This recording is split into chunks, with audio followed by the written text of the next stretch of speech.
Recorded by and do not reflect those of the Evening Rush Network. Viewers' discretion is advised.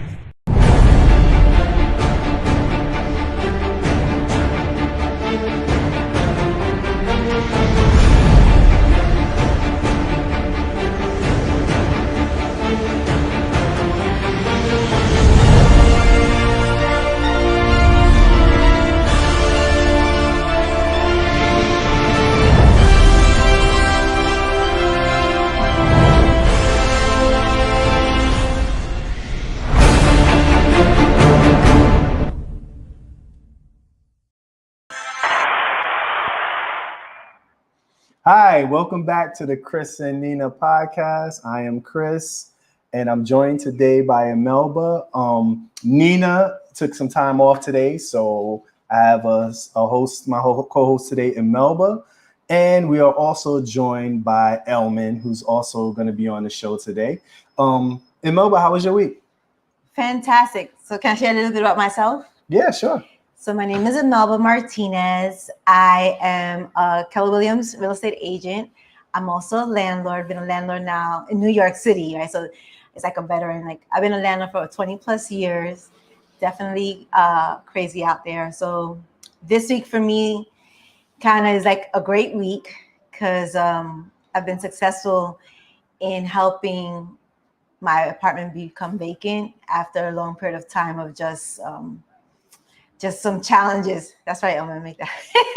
Some challenges as some small property owners may experience with people who may not necessarily be the best residents for them in their unit. So yeah, but it's been a good week. How about yourself? My week was wonderful. I took some calls about a couple of folks in foreclosure. So I have some appointments to strategize and help them face the challenge of negotiating with the bank so that they can get out the situation and unburden themselves with the debt and get a fresh start. What about you, Elman? He's like, what? It's been a great week. It's been a great week. I was trying to decide if I should keep my glasses on or take them off. I just couldn't tell. But we like the anyway, Clark Kent look.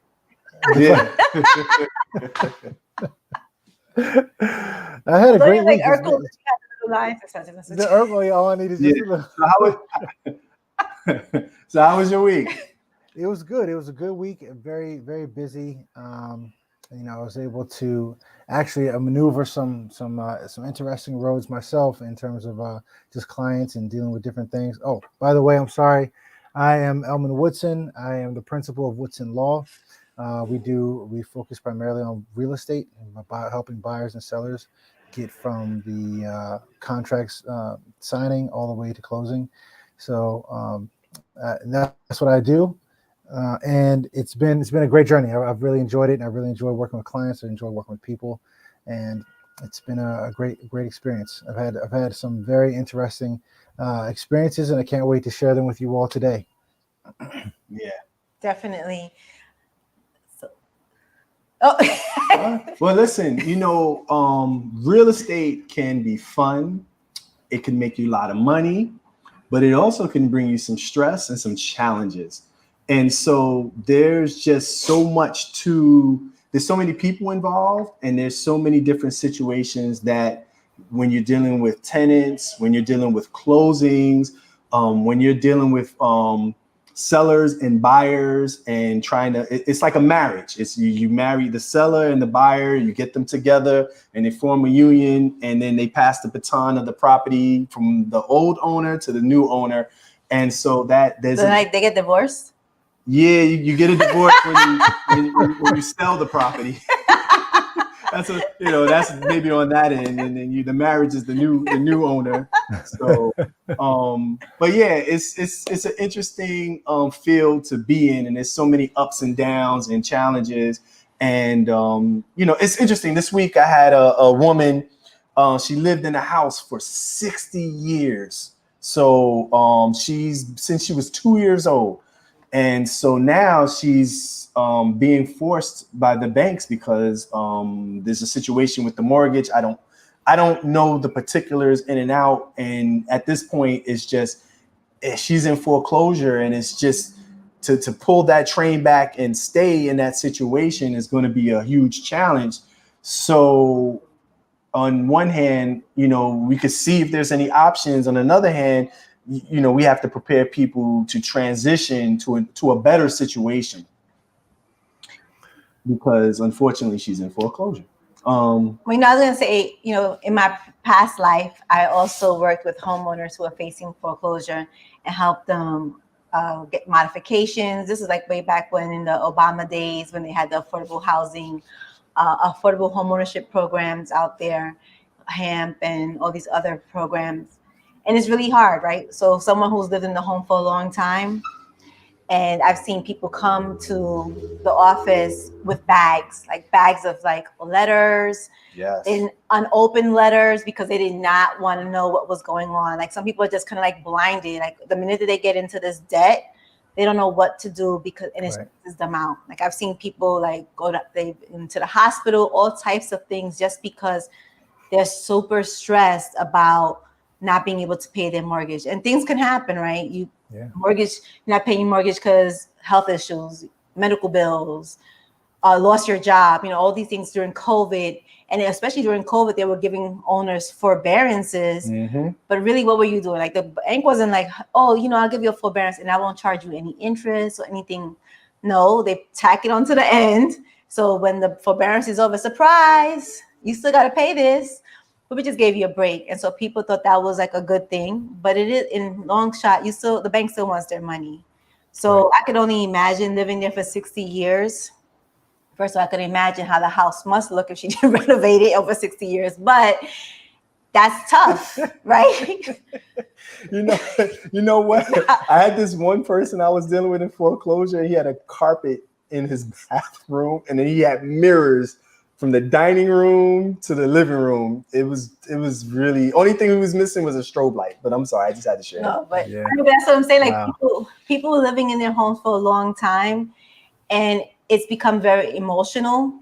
And so it's a challenge for people to detach from that. And that's why it takes sometimes so long for someone to actually even like call for help, right? Because they don't know what to do. And then, I'm just going to say people of color, we don't want, we're prideful, right? We don't want to tell nobody that, I bought, because, you was excited when you bought the house. I bought this house. I got this house. But now you're like, don't tell nobody about business. Like all those different things start happening, right? And then you don't tell anybody, and then it's too late. So I definitely, I feel for her, but I bet you what she doesn't realize that once this is over, that she's gonna feel lighter.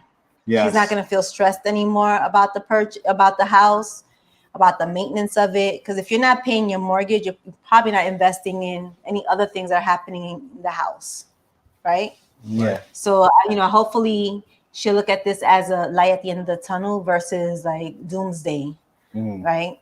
So that's an interesting point you brought up there about the foreclosures and how emotional it is, especially when you deal with so for example, just like you said, not a lot of people, but sometimes it's hard for people to look at or to deal with difficult situations, right? And people sometimes don't want to have to address a difficult situation. And sometimes it causes anxiety, and just like you said, they don't want to look at the mail and see that there's a foreclosure on the property. I have to do something.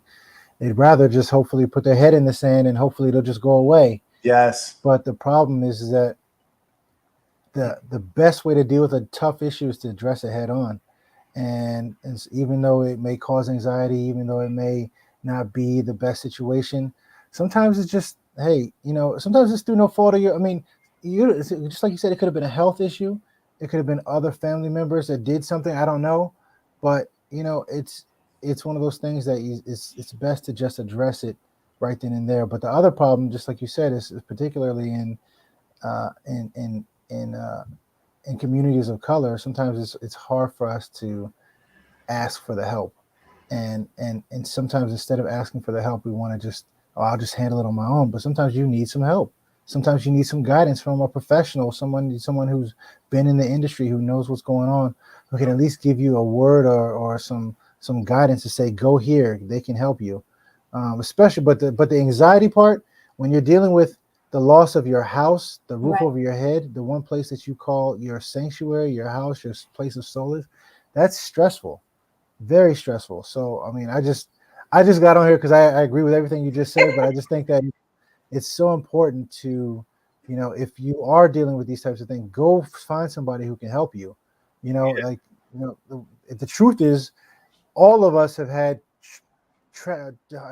difficult times, difficult situations, and there's nothing wrong with it. It doesn't mean you're a failure. It doesn't mean you know good. It's just you're going through something. So if you need the help, ask for it. You know what I was gonna say? I've actually been full transparency, as a teenager, my mom lost her house to bankruptcy, and she had to, actually through foreclosure, and she had to do bankruptcy. Mm-hmm. And at that time, I didn't know what was going on. I was like, oh, we just moved from place to place. People in high school were like, man, you move in another place? Like, they were really trying to play me. But at the end of the day, they were like, you live in where now? I felt like I lived like in my like sophomore year. I went extreme, right? We went from New York to like Texas. Then we came back to New York, and then we moved like 2 other places. So by like senior year high school, they were like, how many places have you lived? I was like, mind your business. You got a lot of stamps on your passport. I was like, right, it's more like neighborhood stamps, Ozone Park, like Woodhaven, and we were all over the place. But needless to say, there was light at the end of the tunnel, and my mom was able to acquire another property and then another property after that, right? Because then she kind of like got herself together, knowing like this is what she needs to get done. So we hold on to something, and sometimes we just have to let it go and start fresh and be able to start anew. How you doing, Ona? So Elman, in your field, do you face any challenges or any difficult situations that arise? Oh man, yeah. I mean, and I was just thinking of particularly with landlord-tenant. I've had a couple of sellers who, they've had been interested in selling their property, but specifically, like, they had one lady who was selling her property. It was a 3-unit, and she was selling it to an investor. She had 3 units in it. All of them were on a tenant. They had tenants in the properties, but the investor wanted the property to be vacant. As they always do. As they always do, right? Because I guess they wanted to do whatever they're going to do with it. And everything was fine. We were moving along fine. The all 3 tenants said, yeah, I'm fine. I don't have a problem moving out. We're starting to get closer to closing, to the time for closing. And then the 2 tenants move out, no problem. And then one tenant said, and I could tell he had talked to somebody, because what he said was, I refuse to self-evict unless you give me, I think it was $25,000 or $30,000. So in that situation, my seller was she was frantic. She was like, I can't believe this is happening. What am I gonna do? I'm gonna lose the sale. I'm not gonna be able to sell the property. They're not gonna want it. All these different things. And my first response to her was that, well, listen, it doesn't mean you can't sell the property. It doesn't. This is where we begin the negotiation. This is where we begin to figure out, what does the tenant want. And I've talked to some other individuals, some brokers before, just about this whole thing, because sometimes in those situations the sellers get so frantic and they're like, well, I can't do anything. This is going to kill my deal. But everything is negotiable. Everything is negotiable. And in negotiation, the thing that's the most important is that in negotiation, you have to give in order to get. Sometimes you have to give up something in order to get something. Sometimes you have to, and vice versa for both parties. So in that situation, like when that first happened, I asked her, I said, so what does this individual want? Have you spoken to her? Oh, no, I don't want to talk to him. He didn't pay his rent on time and this, that, and that. I said, okay. So I said, so do you mind me talking to him? Because I'm going to need to at least find out what he wants. Yeah. And what he wanted money. He said, I refuse to self-evict unless you give me $30,000. Now, yeah, I know. It's a tough situation. Now, the house, I forgot exactly how much it was going for. I think it was like almost $700,000, something like that. She paid off the mortgage and everything, so the whole check was going to be hers, right? And so it was going to be, she was going to make a significant amount of money. And when I went back to her and I told him, I said, hey, listen, he wants $30,000. Now the down payment was, I think, 40, something like that. I said, um, you know, you know, are you willing to give this guy $30,000 in order for him to move out of the property and for you to get, to sell the property? And her first response was, no, I'm not giving him anything. I'm not giving him a dime. He's been the worst tenant, this, that, and the other. I said, okay. So I said, then, what else do you want? How else do you want to handle this? And, no response. So it was just like, I was like, so what do you want me to do? Like, it's the question, because listen, I can negotiate with him, because I went back to him and I said, we went back and forth over the numbers and things like that. And ultimately he just stuck with the 30,000. For some reason, this 30,000 was the number he wanted. And so we negotiated, and needless to say, I told a long story short, listen, are you willing to part with $30,000 in order to get the bigger check here? Because the buyer, the purchaser, the investor is not going to take it with any tenants in the property. They made that very clear. They reiterated it several times. And so the question was, are you willing to separate with $30,000 in order to make this deal happen? And long story short, she was initially, and after, because at the same time, you remember, just like you said, that emotion is so like strong. Mad already at the tenant, although they have Yeah. paid whatever was going on. But that's where professionals come in, because emotion can sometimes drive decision making, when in reality, in situations like this, it needs to be like more reason based, more fact based. Like these are the facts. This is where we are. How can we get this done? Rather than, I hate this guy. He's this, that, and the other. They didn't pay the mortgage. Blah blah blah blah. Like, but how can we get it to where we don't have to deal with this guy anymore? We give him what he wants, and then we get out of it. So, we negotiated that, and we ended up giving him the 30,000, but we closed, we got the deal done. Okay. She was happy. She got her money.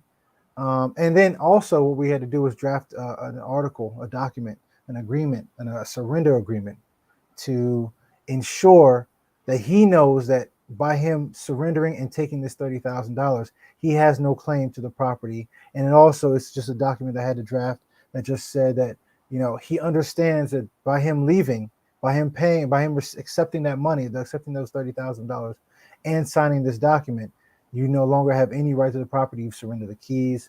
And it's just a long-winded way of just saying that you refuse to you will not be able to say you have any claim to the property. So it was just a very interesting experience. It took a very long time. We went way over the time frame for the closing that we initially had established, but at the end of the day, we ended up getting to the closing table, and the investors paid her, no problem, and everybody was happy at the end of the day. And so you had two tenant situations. You had your own personal, and then you also had one of your clients as well. Oh no! Is that a gunshot? What was that? Well, but I don't know. We are in Brooklyn now. This is true. So I should have called you. But currently I have a listing. It's 348 Hancock Street in Bed-Stuy. It's a 2-family owner duplex with a rental on top. And definitely, I love Hancock because it's between Tompkins and Troop, and it's a great area to be in Bed-Stuy. So property was in contract, right? Bada bing, bada boom, the beginning of the year, we got it in, and it was in contract. And at that time, the property had 3 tenants. So, landlord-tenant laws have definitely changed after COVID, right? Back in the days, you had a judgment ready, marshals were next, right? And now, you got to go to court, you got to go to court, you got to go to court, and eventually, you hope and pray that you'll get a vacant apartment. And from the tenant's perspective, it might not seem fair, but from the landlord, who's a small property owner, not getting any income and having to pay out of pocket for your rental, for your property that's an investment property, is real challenging. So property was in contract. The traditional buyers, not investors, because investors are trying to lowball us. Traditional buyers, they were like, okay, they'll wait until the property gets vacant, because we had the judgments. We had 3 tenants. One tenant wasn't going to eviction court. He was happy he was going to leave on his own. The other 2 were in court, and we figured this would be a fairly quick process because they had already been in eviction prior to the pandemic, which is another thing, right? The pandemic, it was like a black hole. Tenants were like, woo, fine, not to pay. But anyway, so long story short, properties in contract for almost 3 to 4 months or whatever. Rates change. Yes. This is a financing. So rates change on $1.4 million property. That's a big serious change in your down payment and in your mortgage. And so the prospective buyers decided not to move forward. And the owner, many people have approached, and I approached and saying like, listen, pay out, right? Like you just did, right? But would you rather, lose the money every month on your mortgage and taxes and insurance, all those different expenses, than to just pay out? And so it has become an emotional entangle with this owner. But we're here today, and today now there's only 1 tenant left in the unit and left in the property, and that tenant is actually part of being professionals, also connecting with other folks that connected this particular tenant with another realtor who does rentals. And she was able to connect this tenant with the rental. And now she's in lease, and she should be moving out by September 1st. Right. So needless to say, the property now is vacant. So anybody out there? No. Anybody out there? It's a beautiful home. Look it up. Yes. So people get discouraged too, right? Like a buyer may look at this and be like, man, that house has been on the market for like ever. Yes, it has, but it was in contract and it fell through because of just what was happening with the tenants, right? And we want to make sure we deliver it vacant, right? Because it makes sense, right? You want to... What? No, a person may want to do or may move in with their family, take 1 floor and have their mom. Yeah, they wanted to move. Yeah, they wanted to move. These particular buyers wanted to move in, fully gut renovate, and make it happen. And happy for them. But I just want to say something too. In the past. So I was a realtor in the past as well. And in the past, I had a 6 family abandoned on Halsey Street. This is before Bed-Stuy became Bed-Stuy. And I'll never forget, cash buyer, and they had a tenant / property manager living in the building. And so back in the days, it was less expensive to get somebody out. So picture this one now. So he's, property's in contract, delivered vacant. Me and this, being a realtor and a professional and gotta be in the business. I was at that property like almost every day. Like, you good? Mm-hmm. You good? You ready to get out? I don't see you packing. Do you need a U-Haul? Let me know. I can help you out. So, I lift boxes. Let's just go. Let's make this happen. Right. So final walkthrough. Everybody gets one, investor and traditional buyer. A final walkthrough. The guy's unit is still filled with all his stuff. I almost fell out. I'm like, and so now the buyer is calling me like, oh, I want a discount because you said it's going to be delivered vacant. Yeah. Needless to say, what the buyer did, because obviously I can't be in the house 24 hours, 7 days a week, he spoke to this property manager and told him that you can become the property manager for this building when I buy it. So you're welcome to stay here. Mm-hmm. I was like, let me talk to this guy, property manager. Let me talk to you. Is it written anywhere? Is it in black and white? Do you have a contract? Mm-hmm. Anything here says that you have to get this, that you're going to be the property manager? No. So why do you believe him? Yeah, right. So he's like, light bulb. Okay, light bulb went on. It's like, okay, fine. So now I have to get him out. Owner who never met, who lives in Beverly Hills, calls me and it's like, why isn't this house being sold? I said, the property manager doesn't want to move. This is why you have to hire a professional like me. So the owner is ready to call someone to this is way before these rules came up, to throw all this guy's stuff out the window. He's like, I will take all his stuff, get somebody in there and take all his stuff out. I'm like, no, let's not do that. So what we did was I asked the person, I was like, what will help you to get out of this apartment? Don't laugh. Just be serious. He said $1,000 and an apology. That's what he said. He said, I just want $1,000 and an apology. When I heard that, first of all, I think the apology was the hardest. That's all I like to say. The $1,000 is nothing. Like, okay, sure. You sure? I just want to make sure. Are you sure? He's like, yes, just $1,000 and an apology, because he figured the apology was never going to come. Mm-hmm. So I called the owner. I said he wants $1,000 in an apology. He's like, I'm not apologizing to that guy. He's been living in there. I've been paying the water bill, been paying the light bill, the gas bill, and he hasn't been paying it. I was like, yeah, but he's protecting your house, because back there in Bed-Stuy, and still today, there's some blocks you could walk down, and there's some blocks you got to run down. This is one of those blocks you got to run down. So he's been protecting your property very well. So I said, just call him. I said, do you still want to continue paying these bills? He's like, no. Call him and apologize. Just call him and tell him that you appreciate him. Yeah. He calls the man. The man calls me, and he's like, oh my God. You feel like this is a kid in a candy store. He called me and he apologized, and he told me how much he appreciated me. And he said he's willing to give me $1,000 to move out. If only it was that easy right now.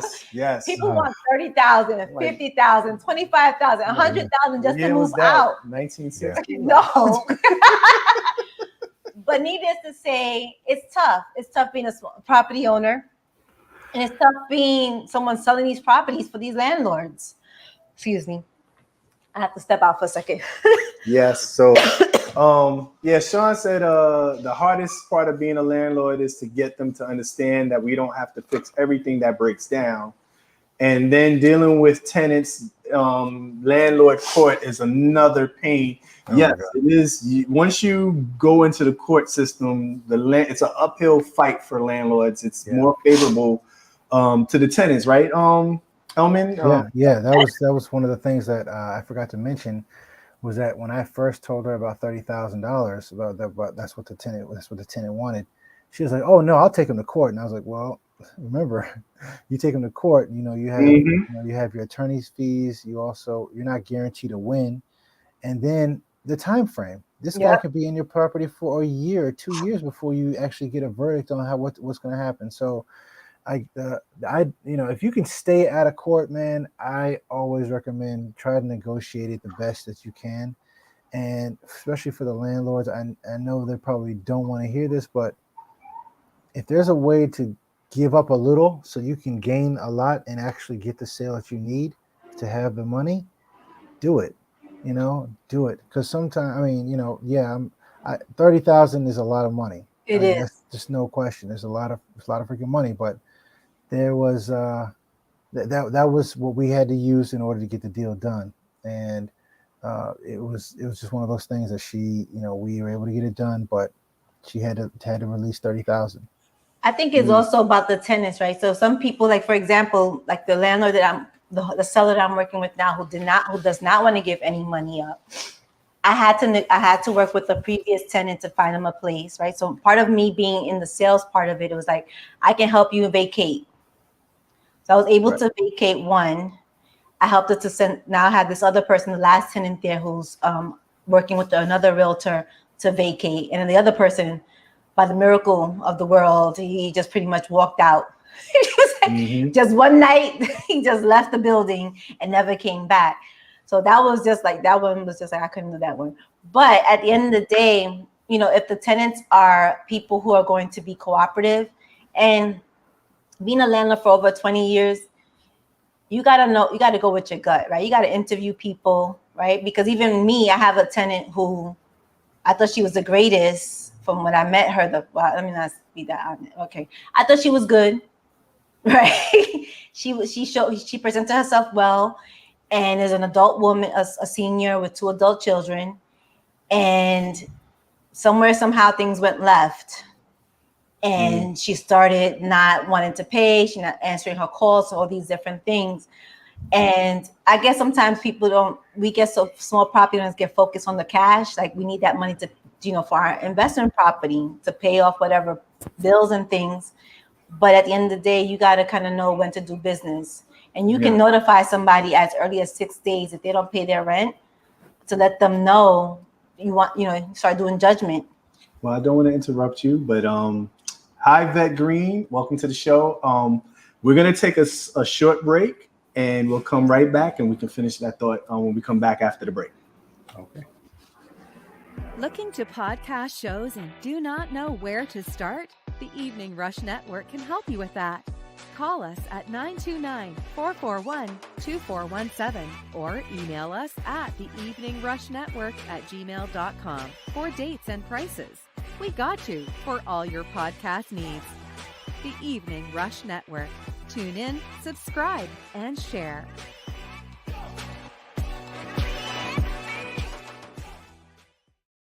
They can. Hey, welcome back to the Chris and Nina Real Estate Podcast Show. We have Imelba and Elman. Nina is out tonight. So Imelba, you were speaking about a situation before. So pretty much at the end of the day, it's what I feel like. So she left. I had started the eviction process, right? And I can't believe this, but anyway, I'm gonna let it go. They gave her 2 months to before going to court. It was 2 months to vacate. And I'm not gonna say in those 2 months they were very pleasant with her being there, but at the end of the day, she left right before the timeline. And I think a part of it is also like I wasn't nasty to her. Anything she needed to be taken care of, I would take care of. She left the apartment. When I tell you she left it the way she found it. Yeah. I walked into that apartment. I was like, it's like she never even lived there. So it takes a lot of biting your tongue when you're working with some people, because at the end of the day, you're providing a service, roof, all these different. You're providing a service for them, but you need to, I think in Long Island they have 30 days to get out, right? It's not a long process in Long Island to evict, is it? I'm not sure in Long Island if I know process. They're not as friendly as New York City. I know it's a little. But don't get yourself in Brooklyn or Queens, because yes, or the Bronx. They will take forever to get you out. So I think sometimes too is just like, I mean, I've had my fair share of tenants, and a lot of the times they've left my apartment fine when they, you go through the eviction process, or I've had garnished people's checks, all those different things, or you do some what I call light threats. You go to small claims court. Standard. Yeah, I've gone to small claims court. I've gone to let me just let this last story, and we'll switch into something else. But I had a tenant. This is back in the days. If anybody remembers the MTA strike. But anyway, so I had a tenant. And, he worked for MTA. You're giving us a history lesson here. I'm so anyway, yeah, go ahead. So young guy. We were about the same age, so whatever. So he couldn't pay his rent, and so I said to him, and he owed me I think 1 or 2 months, and he's like, I have to move back with my dad. Like I just can't like pay the rent anymore. I'm like, all right, cool. I said, as long as you, I said, come with me to the notary on the corner. I wrote a letter, and that letter I wrote that you will pay me back X amount of money, right? Whatever the rent was due. Or else we will go to eviction court. I didn't think he was gonna do it, but it was okay. He came with me to the notary, signed off, notarized letter, and then I said to him, I want to make sure that I can forward my mail to you. I forward your mail, forward his mail to him. I was like, any mail that comes here, I want to be able to forward it to you. So what's the address you're gonna be living in? Boop! Address. He gave me his address. He gave me his father's address where he was living. Mm-hmm. I said, I'm going to call you on this date and you're going to give me the money. He's like, yeah, I'm definitely going to give you the money that date. Calling him like a stalker. Calling. Never answered the call. I said, you know what? This guy's playing games. Went to small claims court. I'm going to get my money. Like, I'm really going to went to small claims court. And he appeared at small claims court because I knew I knew the address. Yes, to serve him. Where to serve him at, and went to small claim. Why he was like, man, I spoke to my MT union lawyer, and he was like, you signed off on this letter, and it's notarized. It's like a contract. You're gonna need to pay this lady back. Shone, she's gonna pull out some old school tokens. Whatever. Josh up about the MTA strike. That's okay. Well, listen, this may be a little interesting. Do you watch the show P Valley? Anybody? Have you seen show P I Valley? don't watch TV. No. Well, one of the characters on the show owns a nightclub, and it's on the water. And so they're trying to build a casino. So she got offered $5 million to sell the club that she bought for $250,000. And she thought because they needed it for the casino that she was going to get $10 million. And then they flipped it on her, and they were able to tear down and knock down trees and buy a whole other land on the water. And the woman only got $250,000. Oh. And so sometimes when you're dealing with tenants and landlords, they think that they can dominate and they can get what they want. And in the end, you lose because you're not flexible in the negotiation. So instead of getting what you want or what you need, because you're either being greedy or thinking your stance is more or more powerful, you can lose. Right. You know, so sometimes something is better than nothing. That's right. That's the part about the negotiation that's so important. That's the part about the negotiation is that there has to be some give to get. I mean, really. And, in order for, sometimes you have to be willing to separate from a little bit to get a lot. And, the tenant may not know what the sales price is, but as long as you can get them out and do it in a way that's just fair for them and fair for you, then you're winning. And so I think the seller comes out as the winner. Plus, you could write it off in your taxes. And no, not only that, but if the seller loses the building, the tenant is still in a great situation. And then when you're going up against the banks, that's a whole other animal. Right, because if you're a landlord and your tenant is not paying and you're trying to sell and you think you're going to get X profit, but you're not because now you haven't been paying your mortgage, right? So then your debt is higher, right? And you may run into the risk, well, not in New York, because it takes like 10 years to get foreclosed on, but you run the risk of losing the house in the midst of all of this, right? And then the tenant doesn't really, I think a lot of tenants think that, oh, you're a property owner, you have all these funds. Not necessarily. We're small property owners just trying to make it happen for ourselves and for our family and for future generation. Just respect that. And if you're a bad landlord, then that's a different conversation, right? But if you're someone who's up on the up and up and trying to make it happen in the property, then, Yeah, some tenants don't even know that we get water bills. Like, we got to pay for water. Like, they just rent an apartment. They don't understand all that comes with owning a property. Got it. I was going to say something. You had talked about, Melba, sorry, I just want to jump in real quick. You had talked about that experience that you had with that tenant. And one thing that's very important to have is things that clearly outlined in your lease. So, for example, you have like when the payments are due, what can happen if they don't make the payments on time, what steps you're going to take. Those stuff should be clearly outlined so they can't say, I was never told, or, nobody ever told me, that I had to have my payment in within the first 5 days, or what would happen after they didn't do that. And it's very important to have a lease that specifically says, listen, payment is due this date. If the payment is not received by this date, blah, blah, blah is going to happen. This is it's going to trigger this. It's going to trigger this. It's going to trigger that. So I just wanted to say that. I agree. I just think it's like anything in life. You sign off, but you don't really, comply. Right. So I have a lease and I have a lease writer.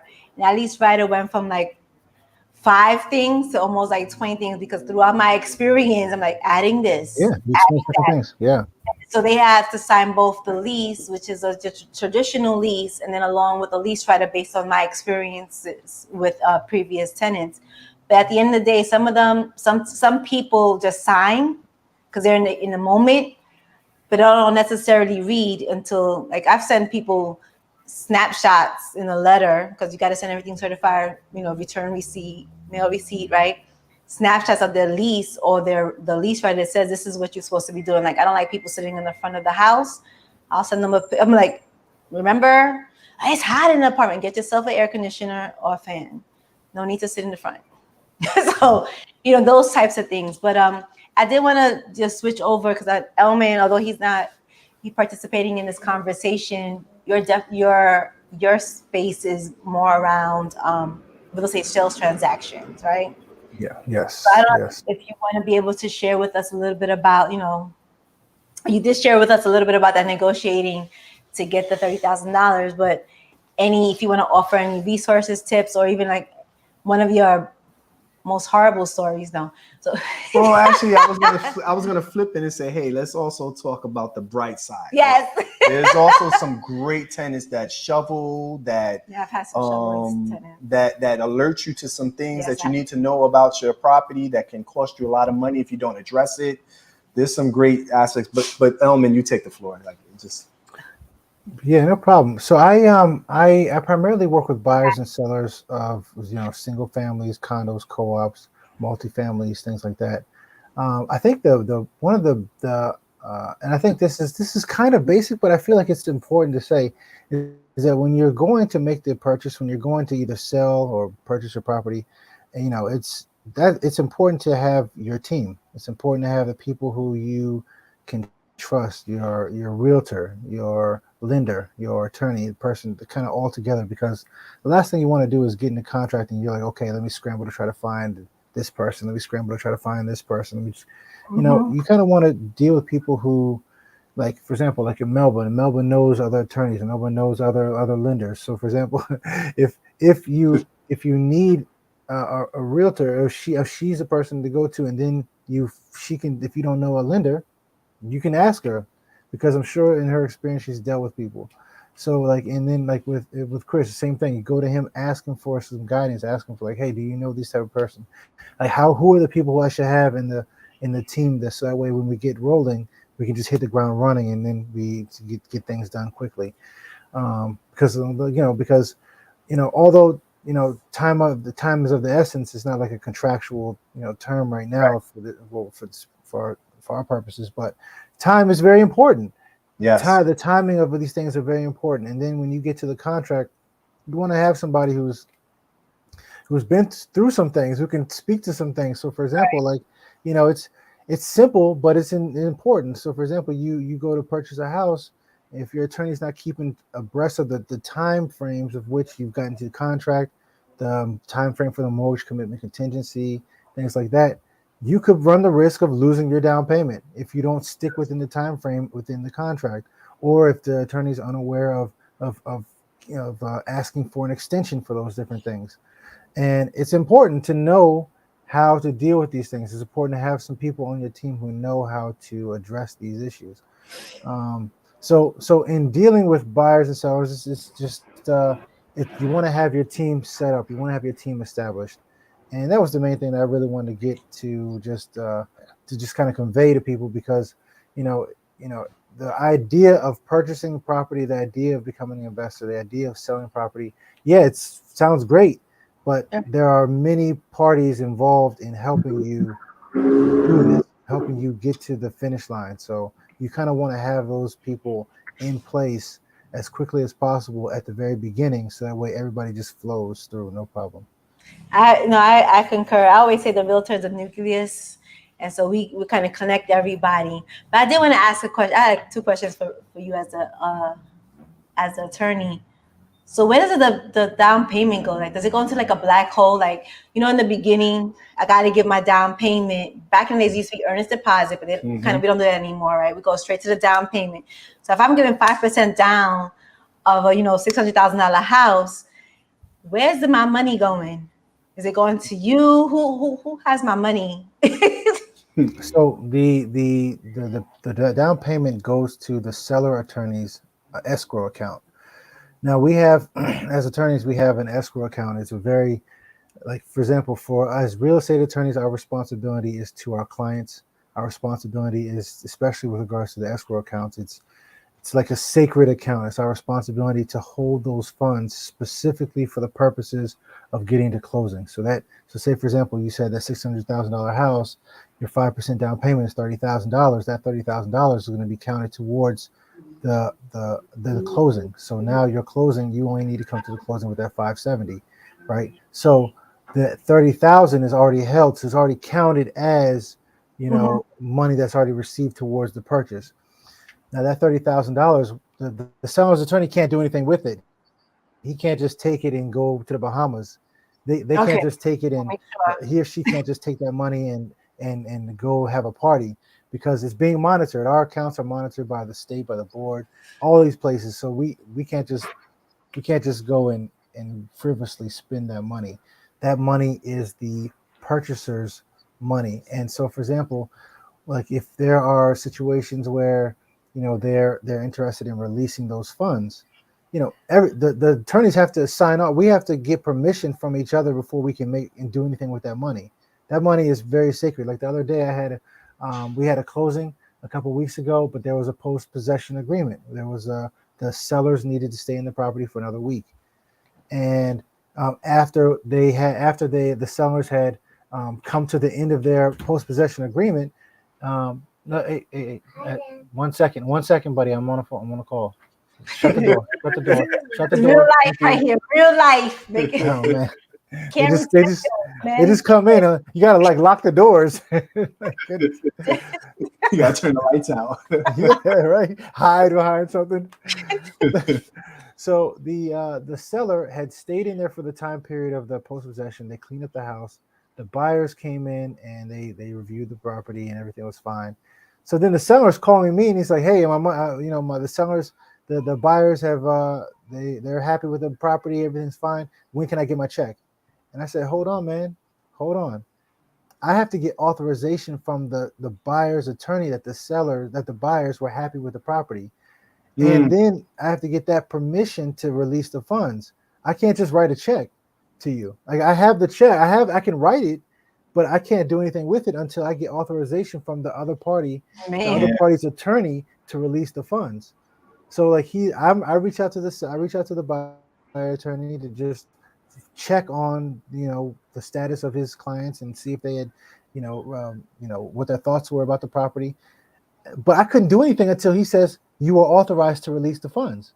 So those escrow funds are held; they're sacred. We hold those very.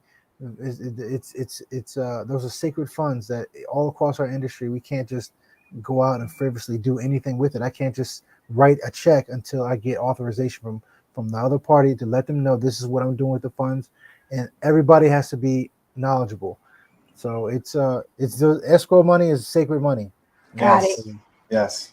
That's a long-winded way of saying it's sacred. Sacred. Okay, Yes. got it. Yes. Sacred money doesn't go anywhere until the end, right? Until closing. That's right.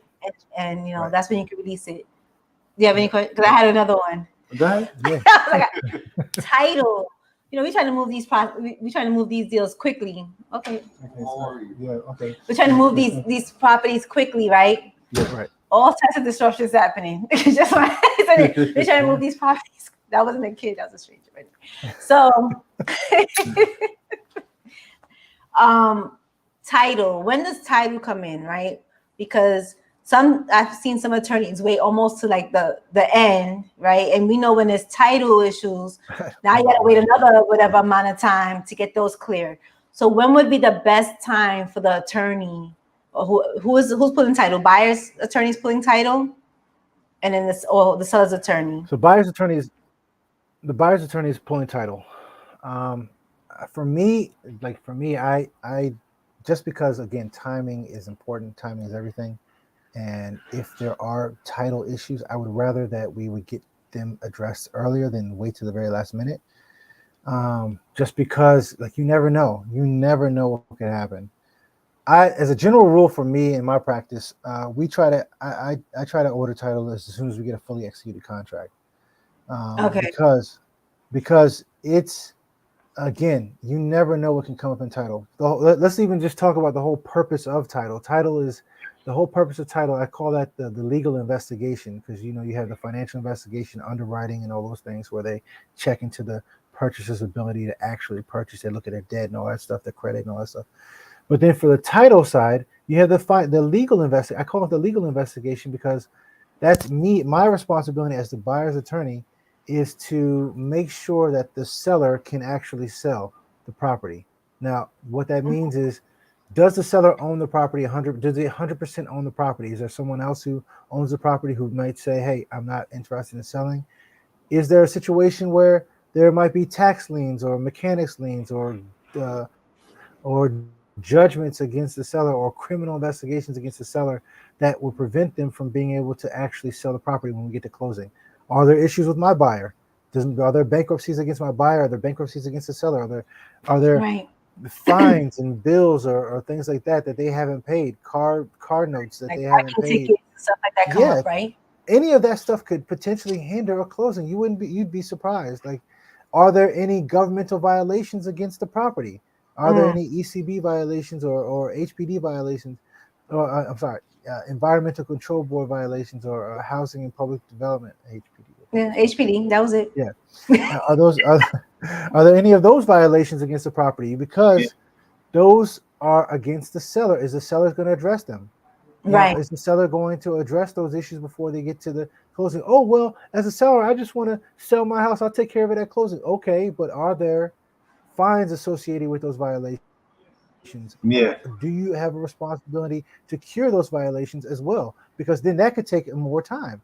And if they're not addressed within a certain amount of time prior to closing, it could push out the closing, and then you have a whole nother issue on your hands. So Right.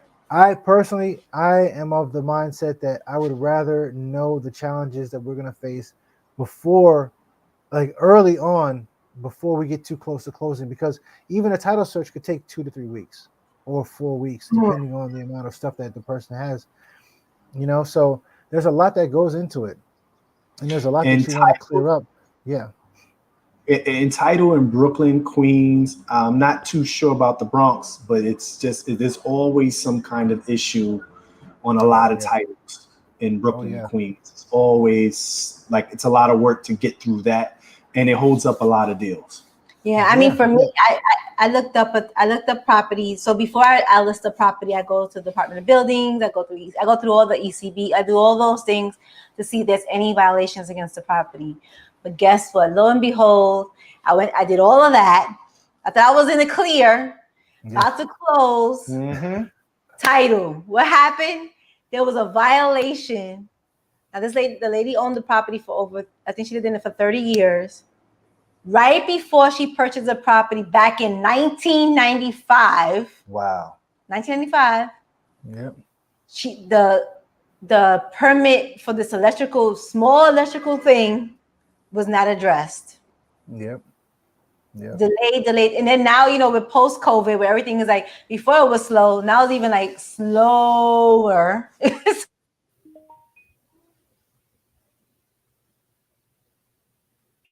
Uh-oh. She had to go straight up to the Department of Buildings, this older woman, and kind of give her story. Because I was like, listen, this is what you gotta do. You gotta go up there and let them know you're trying to close your house. Yes. And so she went up to the Department of Buildings and she spoke to them, and it moved a little faster than before. It moved a little faster, but it's still like that title. And and I gotta call the attorney because I'm working on something else. I'm like, you need to pull title. and sometimes people like title's not something you want to wait on. I really don't think that it's something you want to wait on. Like to me is something that should be done immediately, like within the first 5 days after you have a fully executed contract. Like I've had situations where I've dealt with other attorneys and I'm like, have you pulled title? And they're like, no, we haven't pulled it yet. And I'm like, okay, well, what are we waiting on? I mean, if there are issues, I would rather let's deal with it. Yes. Do you guys have to pay out of pocket for title? Don't you charge it to the closing costs? Like why would attorney delay? It's part of the closing costs, right? So it's part of the responsibility of so for example, title ends up getting taken for both the seller and the buyer. Both parties end up paying title. The seller pays it as part of their closing costs, and the buyer ends up paying title fees as well. And it involves everything. Like, I mean, they in terms of doing all that research, we also do the recording and things like that for the new purchaser. Got it. Got okay. It. Yeah. So what made you choose this as your base for your company for as an attorney? What was this a passion, or like did you grow up knowing this is what you were going to? I didn't grow up knowing I was going to be doing it. I initially, it's funny, I actually started when I first moved to New York. I was in banking. I was in doing sanctions work, like anti-money laundering, all this types of stuff.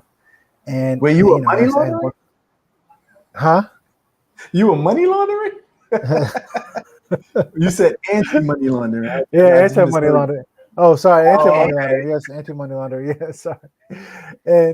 And so I was doing that, but I was working for this consulting firm, and the work started getting so the work was good, but it was just the hours were nuts. I mean, we were working till 3 o'clock in the morning, traveling a lot, and at that point, I had just had like little babies, and I was like, you know what, this is not worth it. And so then I was like, you know what, I'm ready. I was ready to kind of jump out there. I had started off in doing like business law and real estate law, and I had done some estate planning. And then it wasn't until I started really focusing on just real estate law, and things really started just working. Like things just started working. I just found it interesting, and I got, not to say that I won't go back to estate planning and business law, but it just was, things were just working out for me, and I just I just felt like I just started picking it up, and I met some great people, and it's been great. And so that's how it just stuck, you know. How many properties do you own?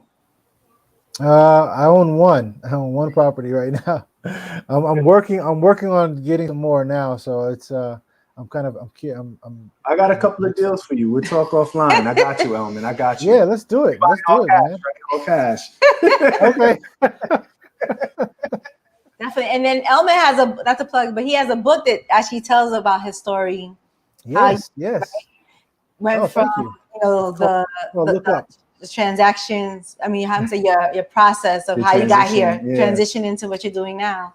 Yes. Thank you for that plug. Our book is called Look Up.